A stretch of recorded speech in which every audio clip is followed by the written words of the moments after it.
This is great, and I'm incredibly proud to have this opportunity to do this. But we have Bill Dwayne and Glenn Worley were just as much help that I was tonight. We had to do it through a unit. It couldn't be one guy stepping in or sitting in some chair, and that's all. It was our team. That's what I told before the game. It's about us. It's not about anybody individually. It's about all 5 guys who are on the court and everybody on the bench supporting them. And from a nervousness and like excitement standpoint, now as you just mentioned, it's more than just one guy out there, doing everything. But how do you balance that? Because it's a big opportunity personally for you. Yeah. To be honest, I'm a man who wakes up at 5 trying to get up before my kids, and I'm in the Word, and I'm trying to spend time in my quiet time to get straight and understand that adversity is going to come, and opportunities are going to come. So this has been something that I've been prepared for by 2 great parents and by a great head coach who has helped me over the last 10 years learn how to build. This is ultimately what I want to get to, and this is a dream of mine. So to be able to step up and be able to have this opportunity tonight was incredible. But it doesn't come just hours or finding out at 2. It comes a long time before that. Being in the Word, being silent, leading these guys. And what advice did Alfred and Neil really give you before you got going? What kind of conversations did you all have specifically with those 2? Coach Neil was great. I feel for him. He found out a little bit later than Coach Alford did. So him going down like that was tough. But Coach Alford called me, took me through everything. Coach Neil called me. We made sure that we were clear on it. And to be honest with you, the game plan was done, right? When you get to your game day, you do your walkthrough, you give your pointers, but everything was set. So we as a staff, it's a full unit. We all have our opportunities, so we just had to shift a little bit. Everybody had to step up and do a little bit more, and that's what coaches talked about. We have this around our wrist, hold the rope. So it's every single individual holding that rope for the next man, and it's whoever's on your right and your left. You got to trust that they'll support you, and this group really did tonight. And Coach KJ Himes' first game back for you guys, how much of a lift was he out there for you? Awesome. He just brings so much energy that everybody loves KJ so much. To give us really almost 14 minutes in his first game, we didn't know that he would be able to give that. And I had that constant conversation with KJ. I just told him, communicate with me, right?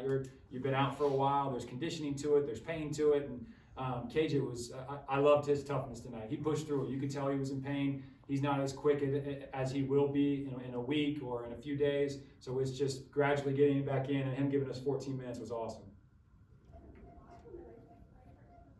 Any more questions for Coach? Kirsten, you got a couple? Just Coach, now that you know that the other coaches are both going to be out for the next few games, how will you prepare differently? They'll still be very involved. Coach from his man cave in between Yellowstone episodes, so I'll call him and he'll be very much involved. He already knows about North Texas. They just played in a tournament in Disney down in Orlando, and so he watched those games. He's already got notes on it, so I'll continue to talk to him and Coach Neil, and we'll make adjustments as we go. And thankfully, these guys need it. We're going to get a little day off tomorrow. They're going to get some rest, and our staff will be able to meet and really get our game plan down from North Texas. We got 2 big games in the road, so it starts with North Texas, and we just need to play with a lot of energy and make sure that we go out there and keep it as simple as possible. Has Coach Alford texted you at all already and said congratulations? He has, yeah. I literally just called him and had him on speaker, and I talked to him throughout, and he was constantly, and I get little messages from Aubrey Morcantine, our ops, about, hey, do this, hey, make sure you light this guy up, hey, make sure you tell this guy, give him some encouragement. So Coach was watching, and he was locked in throughout. Hey Coach, we went on that run early in the second half, went up, I think it was like 25. Was it as simple as threes were starting to fall for you guys, or was it just more than that? What did you see out there that you liked during that specific stretch? Pace.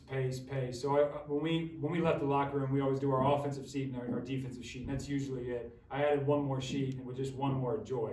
Go out there and play with joy. Coach Alford said it to him when he talked to him through a Zoom, and I thought during that stretch, you saw our joy. We imposed our will, and we played with pace, and that's fun. And they played together, they played for each other, and I was incredibly proud with how much energy they had and how the ball moved. Like I said, our spacing is the oxygen that lets our offense breathe, and we spaced it, we moved it, we trusted the pass, and the pass is king. So the more that we do it, the better we'll be. Third straight game winning by double figures. Is it safe to say you found your groove out there as a team? I hope so. Yeah, I definitely hope so. I think this unit's starting to come together. Guys are starting to figure out roles. We're starting to figure out the flow of the game. So it's going to continuously change.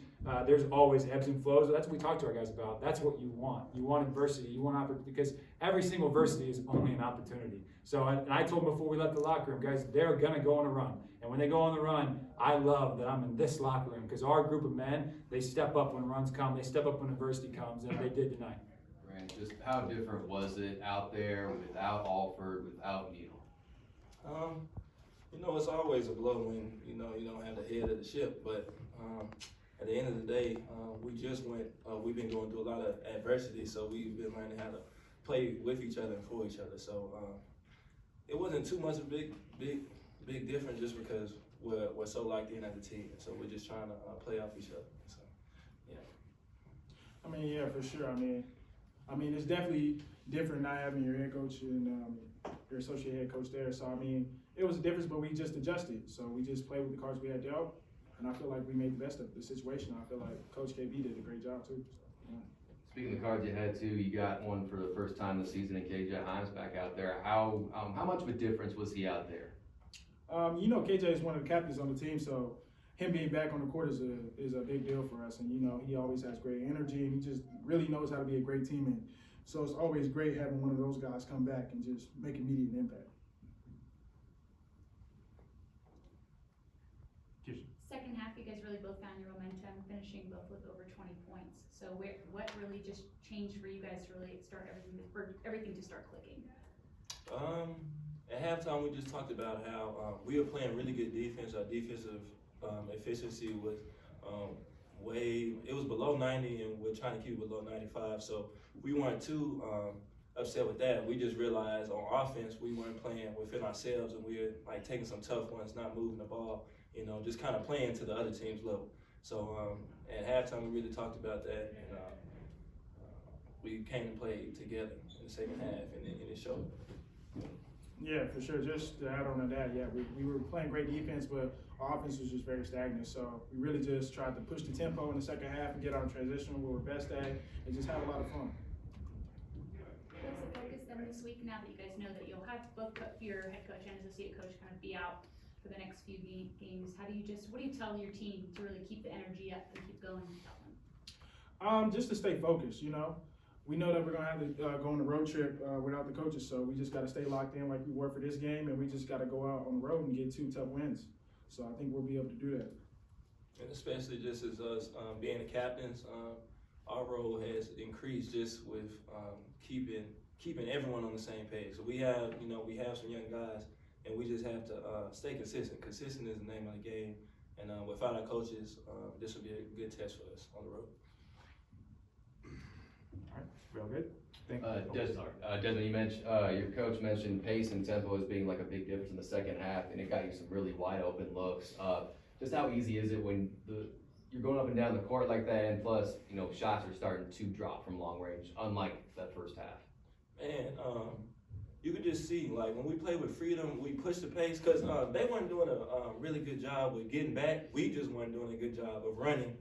Trying to get points in transition, because we were kind of tired. So in the second half, we really emphasized that and enforced that, and it showed. Everyone was getting open touches, good looks, and we're a really good transition team. And with Grant pushing the ball, full speed, there's gonna have to be 2 to 3 guys, to try to help him. And I'm always hunting, and I'm always calling his name, and it's like a string. So when we're playing like that, it's really fun to be a part of, and I'm sure it's fun to watch.